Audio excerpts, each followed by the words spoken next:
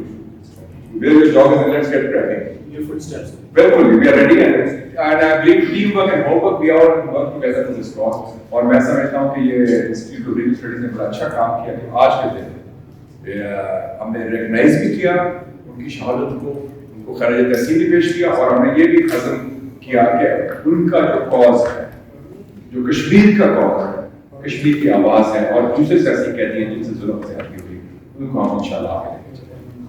تو thank you very much, thank you so much.